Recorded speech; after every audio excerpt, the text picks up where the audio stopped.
عبادی الذین اسرفوا علی انفسهم لا تقنطوا من رحمۃ اللہ ان اللہ یغفر الذنوب جميعا انہ هو الغفور الرحیم۔ رحمت الہی اور اس کی وسعت اور اس کا دائرہ کار، اور اس کے لیے میں نے جو حدیث پاک پڑھی تھی وہ یہ کہ الایمان بین الرجاء والخوف، ایمان رجا اور خوف کی درمیانی کیفیت اور درمیانی حالت کا نام ہے۔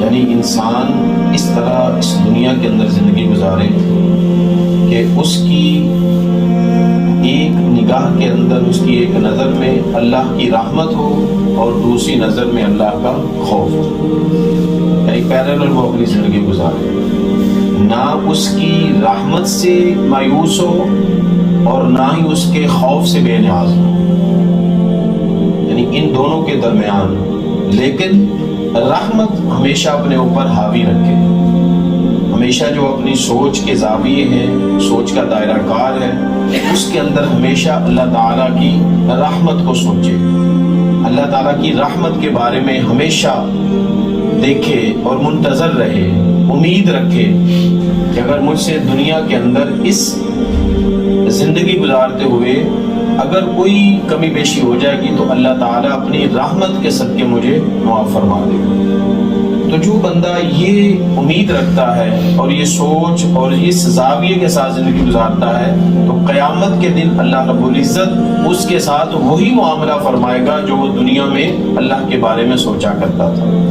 اب دیکھیے اللہ تعالیٰ کی رحمت جو ہے وہ جس طرح فرمایا کہ رحمت خداوند بہانہ بھی یود، اللہ تعالیٰ کی رحمت جو ہے وہ بہانے تلاش کرتی ہے کہ بندے کا کوئی ایسا عمل ہو جائے جو مجھے اچھا لگے اور میں اپنے بندے کو معاف فرما دوں۔ قرآن پاک کی ایک آیت مبارک اللہ پاک فرماتا ہے کہ مجھے اپنے بندوں کو دوزخ میں ڈال کر کیا ملے گا؟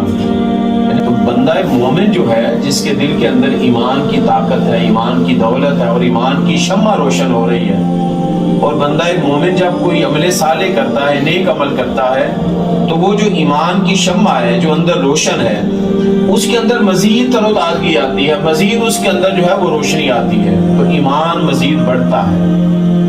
جیسے حدیث پاک میں آقا کریم علیہ الصلوۃ والسلام نے ارشاد فرمایا کہ ایمان کے 60 یا 70 یا اس سے کچھ زائد درجے ہیں، یعنی ایمان صرف ایک حالت میں ہر وقت نہیں رہتا، اس کے درجے ہیں، گریڈز ہیں اس کے، کبھی ایمان یہاں پر ہے، کبھی ایمان یہاں پر ہے، کبھی ایسے ہے۔ یعنی دیکھیں اب جب ہم مسجد کے اندر آتے ہیں تو ہمیں دنیا سے بالکل ہم کٹ آف ہو جاتے ہیں، ہم کہتے ہیں یار ہم مسجد کے اندر جا رہے ہیں، ہم نے اللہ کی عبادت کرنی ہے، ہم نے گناہوں سے اپنے آپ کو بچانا ہے، ہم نے اطاعت کے اندر یہ لمحات گزارنے ہیں، اس کی فرما برداری کے اندر تو پھر کیا ہوگا؟ پھر ایمان کا درجہ بڑھتا جائے گا۔ جیسے سورہ انفال کے اندر اللہ رب العزت نے فرمایا کہ جب بندہ مومن قرآن کی تلاوت سنتا ہے تو اس کا ایمان بڑھتا ہے، اِذَا تُلِيَتْ عَلَيْهِمْ آيَاتُهُ زَادَتْهُمْ ایمانا۔ لیکن اب میں اگر قرآن پاک کی تلاوت کروں، آپ وہ تلاوت سماعت کریں تو آپ کو لذت حلاوت نصیب ہوگی، سکون نصیب ہوگا، اور وہ جو لذت ہے اور جو حلاوت نصیب ہو رہی ہے وہ نشانی ہے اس بات کی کہ ایمان بڑھ رہا ہے۔ وَإِذَا تُلِيَتْ عَلَيْهِمْ آيَاتُهُ زَادَتْهُمْ ایمانا، ان کا ایمان بڑھتا ہے۔ ایمان جس درجے میں ہوتا ہے اس سے ایک درجہ اوپر چلا جاتا ہے، پھر جتنے ذوق کے ساتھ، جتنے شوق کے ساتھ بندہ مومن قرآن کی تلاوت سنتا ہے اسی قدر اللہ پاک اس کا ایمان بڑھاتا رہتا ہے، اس کے ایمان کو درجات نصیب ہوتے ہیں۔ لیکن فرمایا سب سے افضل درجہ کیا ہے؟ لا الہ الا اللہ ہے، یہ ایمان کا سب سے اعلیٰ درجہ ہے۔ نہیں بندہ مومن جب اپنی زبان سے یہ الفاظ نکالتا ہے لا الہ الا اللہ، یہ جب ورد کرتا ہے، جب یہ ذکر کرتا ہے، جب یہ وظیفہ پڑھتا ہے کہ میرے اللہ کے سوا کوئی الہ نہیں ہے، کوئی معبود نہیں ہے، میں نے سجدہ کرنا ہے تو اسی کو، میں نے جھکنا ہے تو اسی کی پاک بارگاہ میں، میں نے حاجت روا کہنا ہے، مشکل کشا کہنا ہے، حقیقی طور پر تو وہی ذات ہے، پھر اس کی عطا سے پھر آگے وہ اپنے بندوں میں سے جس کو چاہے وہ عطا فرما دے، لیکن حقیقی کارساز، حقیقی مشکل کشا کون ہے؟ اللہ ہے۔ معبود برحق کون ہے؟ اللہ ہے۔ تو اس لیے آقا کریم علیہ الصلوۃ والسلام نے ارشاد فرمایا کہ ایمان کے جتنے درجے ہیں 70 یا اس سے زائد، ان میں سب سے اعلیٰ درجہ بندے کا وہ ہوتا ہے جب بندہ اپنی زبان سے کہتا ہے لا الہ الا اللہ۔ تو اس لیے ہم نماز کے بعد جو ہے وہ ذکر کرتے ہیں، لا الہ الا اللہ پڑھتے ہیں کہ وہ جو نماز ہم پڑھ رہے ہیں اللہ تعالیٰ ہماری نماز کے اوپر قبولیت کی مہر ثبت کر دے اور ہمیں ایمان کا اعلیٰ درجہ عطا فرما دے۔ لا الہ الا اللہ پڑھنے کی یہ بھی حکمت ہے نماز کے بعد۔ تو پھر سب سے ادنا درجہ جو ہے، ادناہا، جو سب سے اعلیٰ درجہ لا الہ الا اللہ یعنی افضل درجہ، اور ادنا درجہ وہ کیا ہے؟ آقا کریم علیہ الصلوۃ والسلام نے ارشاد فرمایا راستے میں تم جا رہے ہو، کوئی بھی ایسی چیز تمہیں نظر آ رہی ہے جو تمہیں محسوس ہو کہ یہ خلق خدا کے لیے مشکل کا باعث بن سکتی ہے، تکلیف کا باعث بن سکتی ہے، فرمایا اس کو جاتے جاتے ہاتھ سے یا پاؤں سے سائڈ پر کر دو، راستے سے ہٹا دو، اللہ تعالیٰ اس سے بھی تمہیں ایمان کا درجہ عطا فرماتا ہے۔ بلکہ حدیث پاک کے اندر آتا ہے کہ قیامت کے دن ایک آدمی کی بخشش صرف اسی وجہ سے ہوگی کہ وہ لوگوں کے لیے آسانیاں پیدا فرماتا تھا، لوگوں کے لیے تکلیف دہ چیزوں کو راستوں سے ہٹاتا تھا، اور اس کے پاس کوئی بہت زیادہ بڑی نیکیاں نہیں تھی۔ اب یہ میں عرض کر رہا ہوں کہ اللہ تعالیٰ اس طرح اپنے بندوں کی یہ جو صفات ہیں، بندوں کے اعمال ہیں، بندوں کے کام ہیں، یہ دیکھتا ہے، اور کوئی ایک عمل بندے کا ایسا اللہ کو محبوب آتا ہے کہ اللہ تعالیٰ اس کے صدقے اس کی زندگی کے سارے گناہ معاف فرما کر اس کو بخش دیتا ہے۔ اس لیے اللہ پاک فرماتا ہے کہ کبھی بھی یعنی زندگی کے آخری لمحے تک بھی جاتے ہوئے میری رحمت سے مایوس اور نا امید نہ ہو۔ حدیث پاک میں آتا ہے، ابن ماجہ کی یہ روایت ہے، اور ابو سعید خدری رضی اللہ تعالیٰ عنہ اس حدیث پاک کو روایت کرتے ہیں۔ ابن ماجہ سیاستہ کی کتاب ہے حدیث پاک۔ ابو سعید خدری رضی اللہ تعالیٰ عنہ بڑے پیارے حضور علیہ الصلوۃ والسلام کے صحابی ہیں، محبوب صحابی ہیں، محبوب صحابہ میں ان کا شمار ہوتا ہے، یعنی طلب حدیث کے اندر یہ بہت زیادہ وقت گزارا کرتے تھے علم حدیث کے اندر۔ تو آقا کریم علیہ الصلوۃ والسلام نے ارشاد فرمایا کہ قیامت کے دن اللہ تعالیٰ ایک ایسے آدمی کی بخشش فرما دے گا کہ جس کے نامہ اعمال میں اطاعت اور فرما برداری نہیں ہوگی، نیکیوں کا خزانہ نہیں ہوگا، لیکن اس کے باوجود اللہ تعالیٰ اس کو بخش دے گا۔ کیوں؟ فرمایا کہ اس کا صرف دنیا کے اندر ایک ہی کام ہوگا کہ فرمایا وہ لوگوں کو قرض دیا کرتا تھا، وہ شخص ایسا تھا جو لوگوں کو قرض دیا کرتا تھا، یعنی باقی اس کے معاملات کوئی بہت اچھے نہیں تھے۔ یہ حدیث پاک ہے کہ بہت زیادہ کوئی عبادت گزار، اطاعت گزار، فرما بردار نہیں، صرف اور صرف کیا لوگوں کو قرض دیا کرتا تھا، پھر مالداروں سے سہولت برتتا تھا، اور جو مفلس اور غریب ہوتا اس کو معاف کر دیا کرتا تھا۔ یہ ایک عمل تھا بس اس کا۔ اور سورہ بقرہ کے اندر بھی آتا ہے نا کہ اگر تم کسی کو قرض دو تو اس کو تھوڑی مہلت دے دو، اس کو تھوڑی مہلت دے دو تاکہ اس کے حالات اچھے ہو جائیں۔ لیکن اس شخص کی جو ہے وہ نبی پاک علیہ الصلوۃ والسلام نے بیان فرمائی اس کی عادت کہ وہ مالدار تھا۔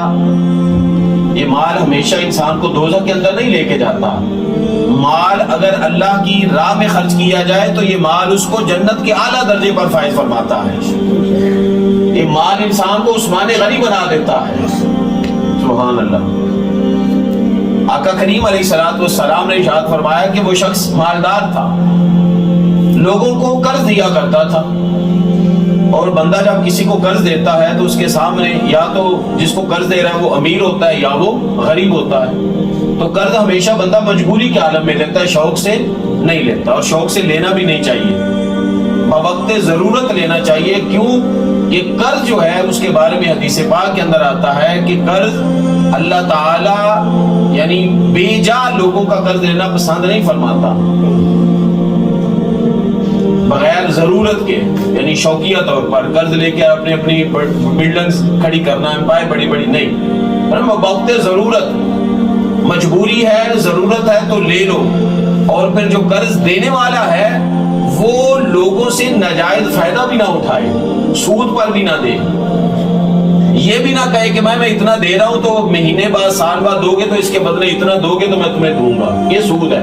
فرمایا اس سے باز آ جاؤ۔ اس کے لیے اللہ پاک نے اعلان جنگ فرمایا سورہ بقرہ کے اندر پارہ نمبر 3، جو ایسا کام کرتا ہے، جو سودی جو ہے نا کاروبار کرتا ہے، سود کے اوپر جو قرض دیتا ہے، بڑی سخت وعید ہے اس کے بارے میں۔ لیکن میں عرض یہ کر رہا ہوں کہ جب اللہ تعالیٰ کسی کو مال دے تو وہ لوگوں کی سہولت کے لیے، لوگوں کی آسانی کے لیے اس مال کو خرچ کرے، تو اگرچہ اس کے نامہ اعمال میں بہت بڑا نیکیوں کا خزانہ نہ بھی ہو تو اللہ تعالیٰ اس مال کے صدقے اس کو بخش دیتا۔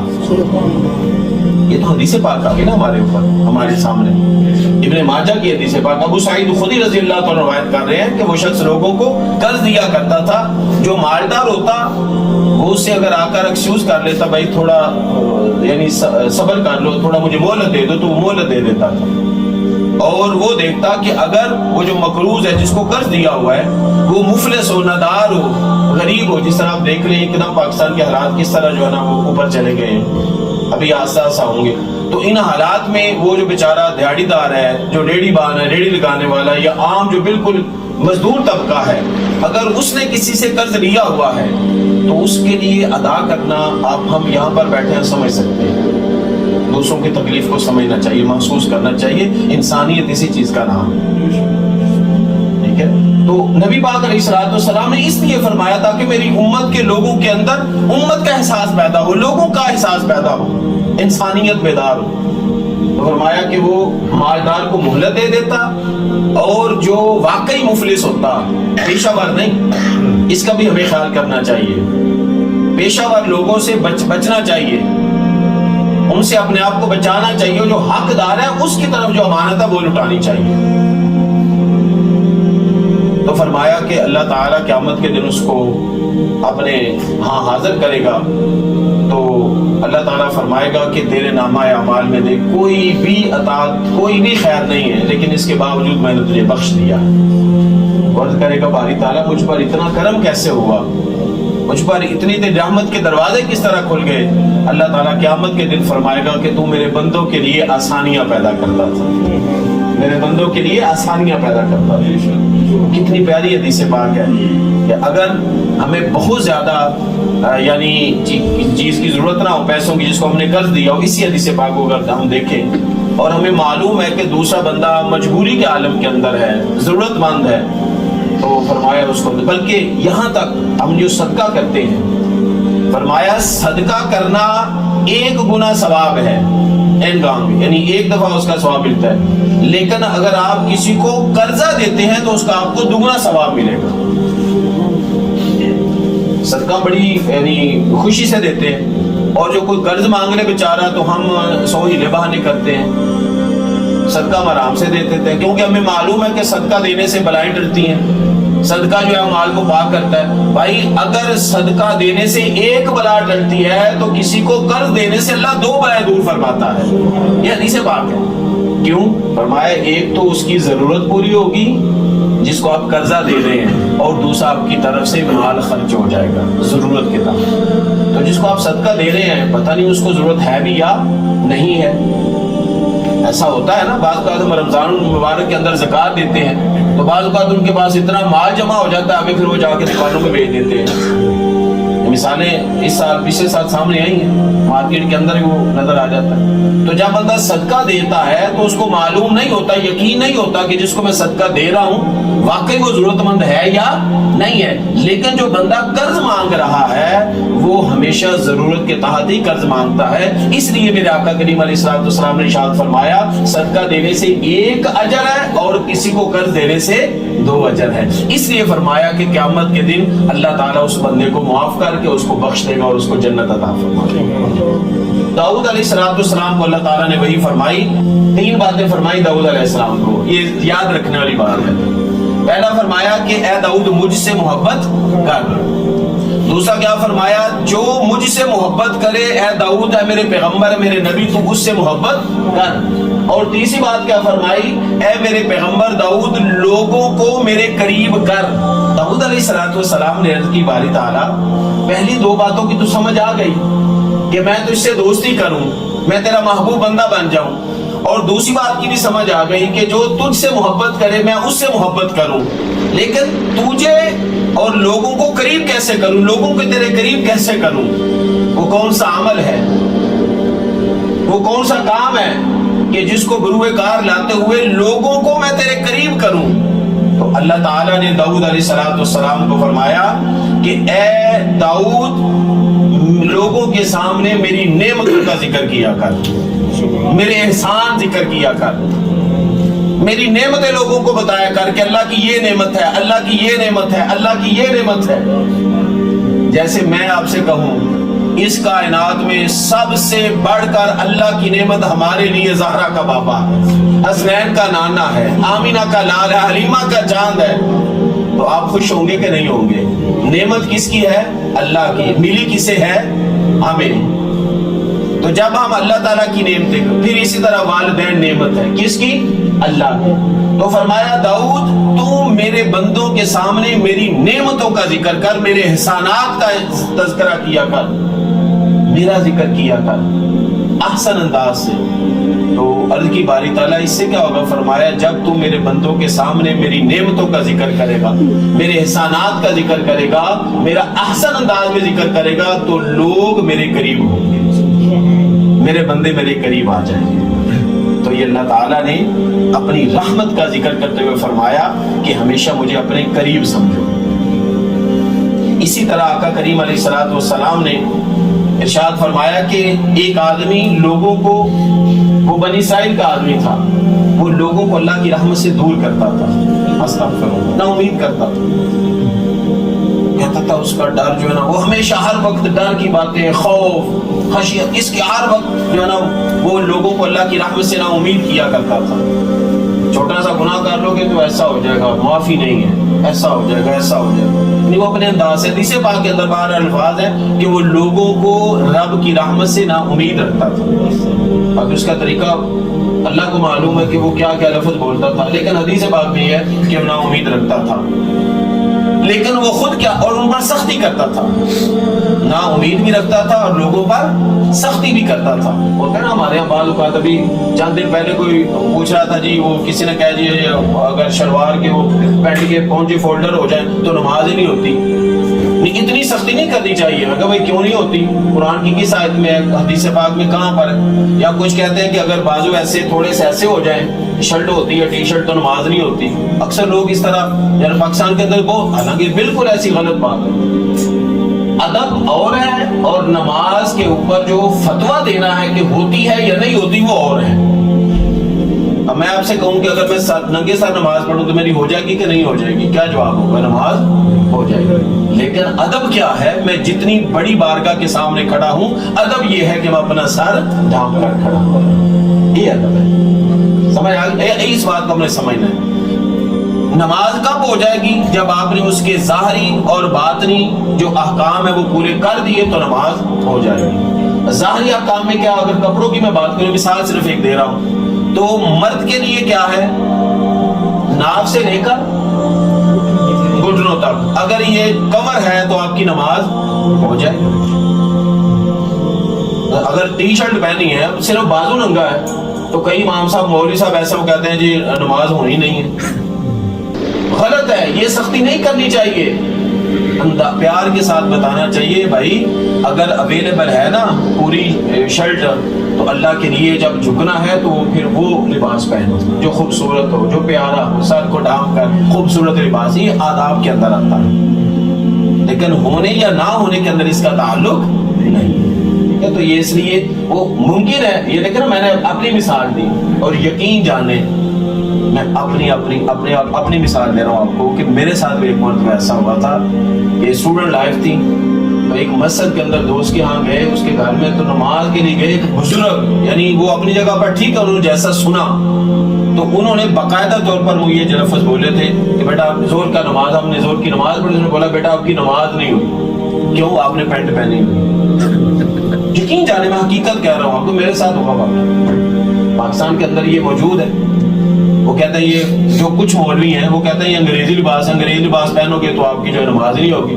تو بندہ نے پوچھا انگریزی موبائل ہر وقت جیب چ رکھ دو، ٹھیک ہے؟ تو اس لیے یہ جو سختی ہے نا دین کے اندر یہ نہیں ہونی چاہیے. ہاں اس کے اندر یہ ہے، علماء نے لکھا ہے کہ جو ٹائٹ جینز ہے جس سے اعضائے انسانی نمایاں ہو، چاہے وہ مرد ہے چاہے وہ عورت ہے، اس سے جو ہے نماز نہیں، اس سے نماز نہیں. لیکن جس سے آپ کے اعضائے انسانی جو آرگنز ہیں ٹھیک ہے وہ اگر یعنی اس طرح واضح نہیں ہے تو اس سے پھر کوئی حرج نہیں ہے، نماز ہو جاتی.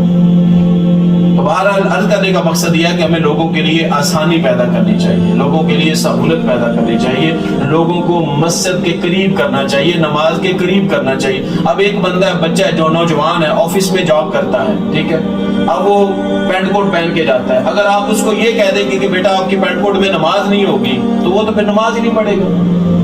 تو اگر آپ اس کو کہہ دیں گے کہ بیٹا پڑھا کرو نماز، تو انشاءاللہ وہ آفس کے اندر جب نماز پڑھے گا تو ہو سکتا ہے اس ایک کو دیکھ کر کئی اس کے قریب پڑھنا شروع کر دیں.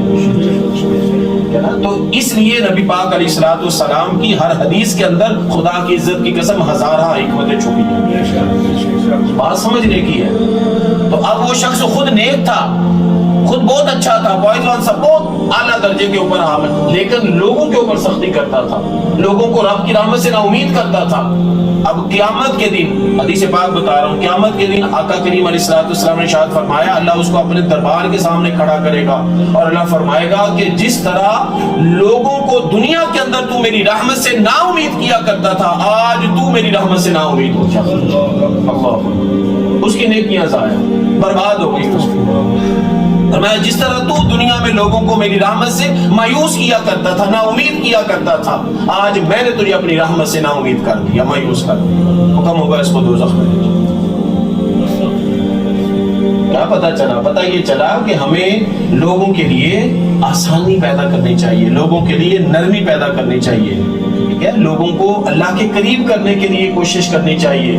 ایسا جملہ بولیں، ایسی بات کہیں جس سے لوگ اللہ کے قریب آئیں، ایسی بات نہ کہیں کہ لوگ اور دور چلے جائیں. یہ حدیث پاک میں نے اس لیے آپ کو بتا دیا کہ آقا کریم علیہ الصلوۃ والسلام. اور پھر دیکھیے سبحان اللہ، گناہگار جتنے سے جتنا بھی گناہگار ہو جائے نا، پھر بھی ایک طلب، ایک امید باقی رہتی، ایک حسرت باقی رہتی ہے کہ میں بے شک یعنی گناہ کی جس بھی وادی میں چلا گیا ہوں پھر بھی میرے اللہ میرا رحمان اور رحیم ہے، مجھے معاف کر دے.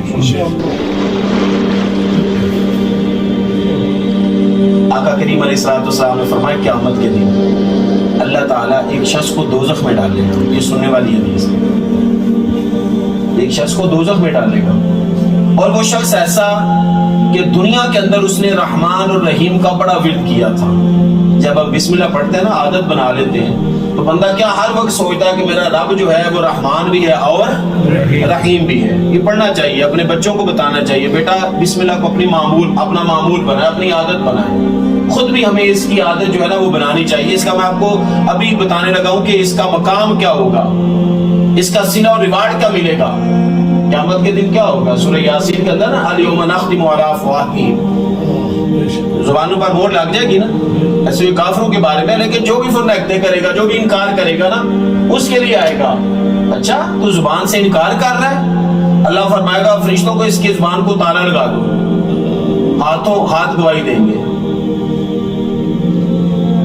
ٹھیک ہے نا. وہ جو زبان کو جب تالا لگے گا تو پھر آرگن جو ہے انسان کے، ان کو یعنی پاور ملے گی. یہ کس کو؟ ہاتھ کو، پاؤں کو، آنکھوں کو بولنے کی طاقت ملے گی. اللہ تعالیٰ کے سامنے یہ ہم کلام ہوں گے، آرگن جو ہے ہمارے. آقا کریم علیہ الصلوۃ والسلام نے ارشاد فرمایا کہ وہ شخص جو تھا وہ چونکہ رحمان اور رحیم کا بڑا ورد کیا کرتا تھا، دوزخ کے اندر چلا جائے گا، 1000 سال تک دوزخ میں رہے گا. اللہ، جس کا ایک دن بھی ہم برداشت نہیں کر سکتے، ایک لمحہ بھی برداشت نہیں کر سکتے، وہ 1000 سال تک دوزخ کے اندر رہے گا. لیکن وہ 1000 سال تک دوزخ کے اندر اللہ تعالیٰ کو یا حنان یا منان کہہ کر پکارتا رہے گا. ہے کہاں پر ہے؟ دوزخ کے اندر. لیکن پھر بھی پکار کس کو رہا ہے؟ اپنے اللہ کو. اور 2 الفاظ کے ساتھ، یا حنان یا منان. یہ من احسان کو کہتے ہیں. لقد من اللہ علی المؤمنین، عربی زبان میں میم نون جو ہے من، یہ احسان کو کہتے ہیں، ٹھیک ہے. تو یا حنان یا منان، وہ دوزخ کے اندر جانے کے باوجود اللہ تعالیٰ کی نعمتوں کا ذکر کرتا رہے گا، اللہ تعالیٰ کے احسانات کو یاد کرتا رہے گا، 1000 سال تک وہ اپنی زبان کے اوپر اللہ کا ذکر کرتا رہے گا۔ اللہ فرمائے گا اچھا ابھی تک تھک ہی نہیں رہا میرا بندہ، فرشتوں کو حکم فرمائے گا اس کو لے کر آؤ، فرشتے اس کو لے کر آئیں گے، اللہ تعالیٰ اپنے دربار کے سامنے اس کو کھڑا کر کے اپنی پاک بارگاہ میں پوچھے گا بھئی میں تجھے عذاب دے رہا ہوں اور پھر بھی تو میرا ذکر کر رہا ہے، میں تیرے اوپر سختی کر رہا ہوں پھر بھی تو مجھے یاد کر رہا ہے۔ وہ بابی فرید نے کیا کہا تھا، جے سونا میرے دکھ میں راضی تے سکھ نو چلے ڈاواں، یار فریدہ کدی مل جائے سونا تے رو رو دکھڑے سناواں ہے۔ تو اولیاء اللہ ہوتے ہیں نا، وہ جس حال میں اللہ رکھے اس حال کے اندر رہتے ہیں، وہ کہتا ہے ٹھیک ہے اگر میرے رب کو میرا یہ دکھ یہ پسند ہے منظور ہے تو پھر مجھے یہی پسند ہے، میں نے ایسی زندگی گزارنی ہے۔ اور یہ مثال ہمیں ملتی ہے کرب و بلا کے اندر، میدان کربلا میں مولا حسین نے جس طرح یا اللہ جس طرح تو راضی اس طرح تیرا بندہ راضی، یہ ملتی ہے حضرت یعقوب ایوب علیہ السلام کی ذات کے اندر، کتنی پوری زندگی بیماری کے اندر گزار دی، یا اللہ جس طرح تو راضی اس طرح تیرا بندہ راضی۔ تو ایسی چیزیں ہمیں بھی اپنے اندر پیدا کرنے کی کوشش کرنی چاہیے، یا اللہ جس طرح تو راضی اس طرح ہم راضی۔ تو یہ بہت بڑا اعلیٰ درجہ ہے بندے کا، ایمان کا اعلیٰ درجہ ہے کہ اللہ کی رضا پہ بندہ راضی رہے، ٹھیک ہے۔ تو وہ یا حنان یا منان کہتا رہے گا 1000 سال تک، تو جب وہ اللہ کے سامنے آئے گا نا اللہ فرمائے گا کہ کیوں یا حنان یا منان کہتا رہا، میں تیرے اوپر سختیاں کر رہا ہوں، عذاب تجھے مل رہا ہے دوزخ کا، اور تو پھر مجھے پکار رہا ہے محبت کے ساتھ پیار کے ساتھ۔ وہ عرض کرے گا باری تعالیٰ تیرے محبوب سے سنا تھا، تیرے محبوب کی ایک حدیث سنی تھی، ایک حدیث کہاں تک پہنچی تھی کہ وہ ایسا رحم فرمانے والا ہے، تیری ذات ایسی رحم فرمانے والی ہے کہ تو ایسا رحمان ہے، دنیا کے اندر بھی رحم فرماتا ہے، آخرت میں بھی رحم فرماتا ہے۔ تو میں تیرا ذکر اس لیے کر رہا ہوں کہ ہو سکتا ہے کہ تیری رحمت کا دروازہ مجھ پر کھل جائے۔ اب چونکہ اگلی بات سنیں، یہ حدیث پاک مکمل کر کے گفتگو سمیٹتا ہوں، چونکہ اس کو اور عذاب ملنا تھا، اس کے گناہ بہت زیادہ تھے، اس کو اور عذاب ملنا تھا، بس اس کے ساتھ یہ جب اللہ تعالیٰ نے بات کی حکم ہوا کہ اس کو دوبارہ لے جاؤ دوزخ کی طرف۔ بس یہ پوچھنا تھا کہ یہ کیوں میرا ذکر کر رہا ہے، میں عذاب بھی در ہوں پھر بھی کیوں ذکر کر رہا ہے، بس اس نے جواب دے دیا فرشتوں کو حکم ہوگا اس کو دوزخ میں لے جاؤ۔ اب وہ بندہ ایسے جا رہا ہوگا نا تو پیچھے ایسے مڑ مڑ کر دیکھے گا، حدیث بڑی پیاری حدیث پاک ہے، وہ جا رہا ہے فرشتے اس کو پکڑ کے لے کر جا رہے ہیں اور وہ پیچھے ایسے مڑ مڑ کر دیکھ رہے ہیں، ایسے مڑ مڑ کر دیکھ رہے ہیں۔ اللہ فرمائے گا رک جاؤ فرشتوں، رک جاؤ، کفو رک جاؤ، فرشتے رک جائیں گے، اللہ فرمائے گا اس کو میرے پاس لے کر آؤ۔ اور اللہ اپنی شان کے مطابق ہے، اپنے عرش کے اوپر جو اللہ تعالیٰ اس وقت جو بھی حالات ہوں گے ہم اس کو اپنے الفاظ کے ذریعے ڈسکرائب نہیں کر سکتے، بیان نہیں کر سکتے۔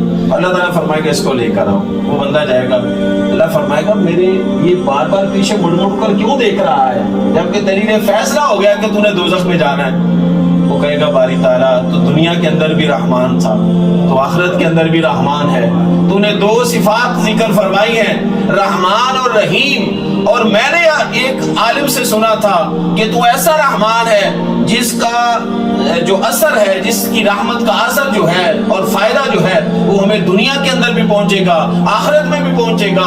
تو باری تعالیٰ اس لیے میں مڑ مڑ کر دیکھ رہا ہوں کہ شاید تیری رحمت ابھی مجھے مل جائے، تیری رحمت شاید ابھی مجھے مل جائے۔ اللہ فرمائے گا اس حال میں بھی تمہاری رحمت سے امید رکھتا ہے، مایوس نہیں ہوا۔ وہ بندہ کہے گا باری تعالیٰ میں تو دوزخ میں چلا گیا تھا، میں پھر بھی تیری رحمت سے مایوس نہیں ہوا تھا۔ اللہ فرمائے گا جاؤ آج فرشتوں اس کو چھوڑ دو، جنت کے فرشتوں کو حکم ہوگا اس کو پکڑو جنت میں لے جاؤ۔